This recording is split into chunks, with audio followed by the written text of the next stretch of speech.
Mi experiencia con la canalización comenzó en 1978. Yo en ese momento estaba estudiando 4 carreras universitarias y al final del cuatrimestre, como me pasaba siempre, tenía como 12 exámenes finales en el transcurso de una semana y como 12 o 14 trabajos que tenía que entregar. Aunque yo dormía solo 3 horas, era imposible hacerlo todo.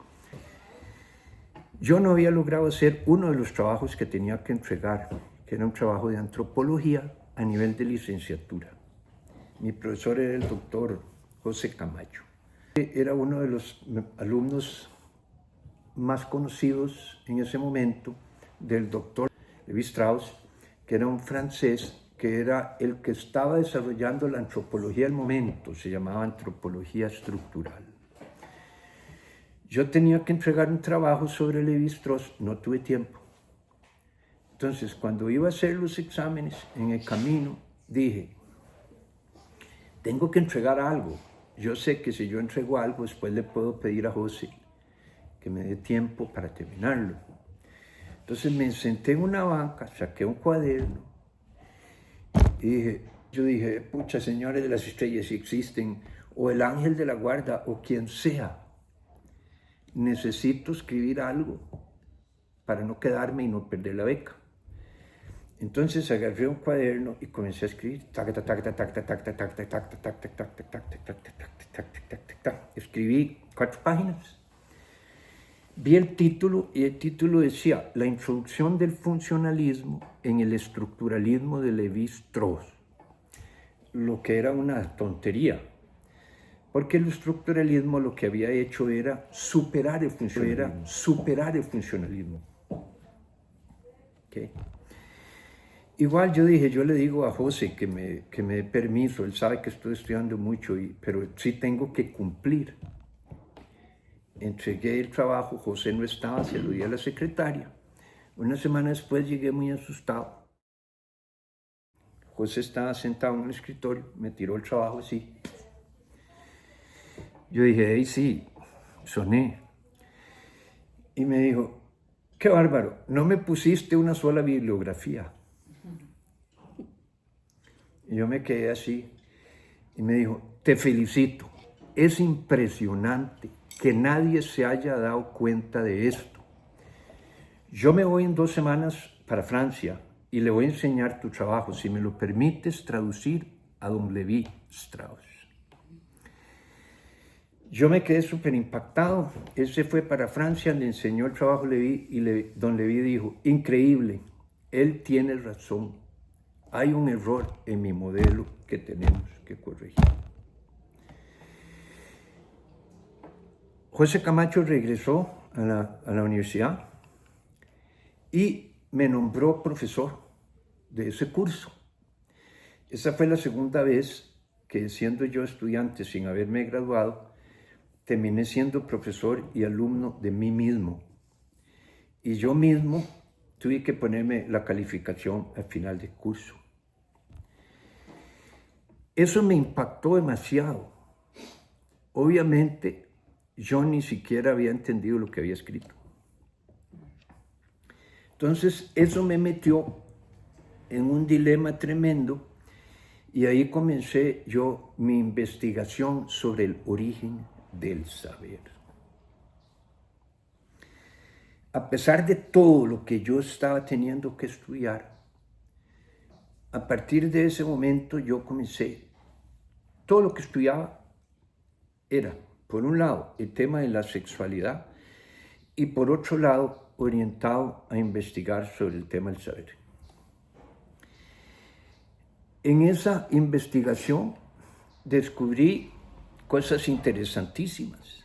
Descubrí, por ejemplo, que Mahoma había canalizado el Corán, había durado 23 años canalizando el Corán.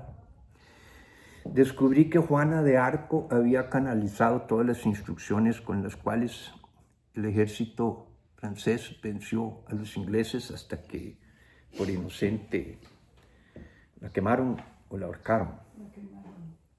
La quemaron.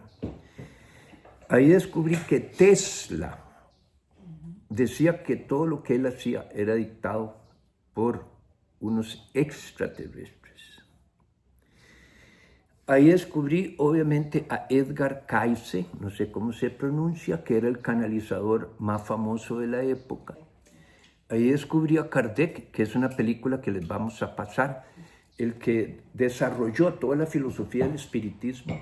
Toda fue canalizada, supuestamente era Kardec, pero Kardec no existía, había muerto 200 años antes. Ahí descubrí que William James canalizaba. Ahí descubrí que Rudolf Steiner canalizaba. Ahí descubrí que Kierkegaard canalizaba. Ahí descubrí que Krishnamurti canalizaba a los maestros superiores en toda su primera etapa. Ahí descubrí a Enrique Castillo, un costarricense que fue primero en canalizar a los extraterrestres. Ahí descubrí que Edgar Cayce fue el primero en decir que quien le hablaba a él era su ángel de la guarda. Y ahí descubrí que toda la teoría moderna, actual y toda la cosa que vino después de personas que hablan con el ángel de la guarda y todo, surgió en esa época.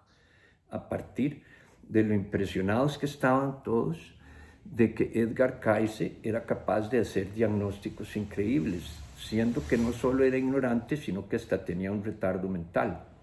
Pero cuando entraba en trance y canalizaba, mandaba medicamentos que se llegaron a inventar años después. Todavía cuando yo hice mi investigación, había una fundación en espera de medicamentos que Edgar Cayce había dado el nombre y que todavía no se habían inventado. Ahí descubrí, entre otras cosas, no tiene que ver con lo que estamos hablando aquí, pero a lo mejor sí. Años después, que todo lo que me dijo Joe Wilcox sobre el origen de nuestra escuela, relacionado con la etapa de Jesús en la India, así como me lo contó mi maestro, lo canalizó Edgar Cayce en un libro famoso que tiene sobre los años perdidos de Jesús. Ahí descubrí que Sócrates fue el primero en decir que toda esa información venía del mundo de las ideas. Que Teilhard de Chardin decía que toda la información la bajábamos de la noósfera.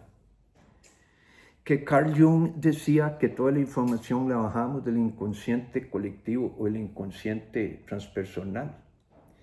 Que Maurice Halbach decía que todo eso venía de lo que podemos llamar la memoria colectiva. Que Rupert Sheldrake hablaba ya desde esa época de los campos morfogenéticos, donde estaba guardada toda la información.